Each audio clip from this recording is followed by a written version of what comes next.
ಐಪಿಎಲ್ನ 19ನೇ ಸೀಸನ್ನ 35ನೇ ಪಂದ್ಯದಲ್ಲಿ ಡೆಲ್ಲಿ ಕ್ಯಾಪಿಟಲ್ಸ್ ಮತ್ತು ಪಂಜಾಬ್ ಕಿಂಗ್ಸ್ ಅರುಣ್ ಜೇಟ್ಲಿ ಕ್ರೀಡಾಂಗಣದಲ್ಲಿ ಮುಖಾಮುಖಿಯಾಗಿತ್ತು.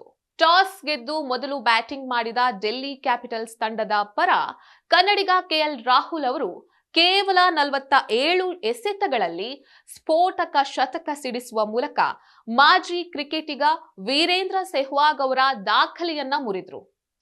ಐಪಿಎಲ್ನ ಇತಿಹಾಸದಲ್ಲಿ ಡೆಲ್ಲಿ ಕ್ಯಾಪಿಟಲ್ಸ್ ತಂಡದ ಆಟಗಾರನೊಬ್ಬ ಗಳಿಸಿದಂತಹ ಅತ್ಯಂತ ವೇಗದ ಶತಕ ಇದಾಗಿದೆ. ಈ ಮೂಲಕ ಕರ್ನಾಟಕದ ಬ್ಯಾಟ್ಸ್ಮನ್ ಕೆಎಲ್ ರಾಹುಲ್ ಅವರು ವೀರೇಂದ್ರ ಸೆಹ್ವಾಗ್ ಅವರ 15 ವರ್ಷಗಳ ದೀರ್ಘಾವಧಿಯ ದಾಖಲೆಯನ್ನ ಮುರಿದ್ರು.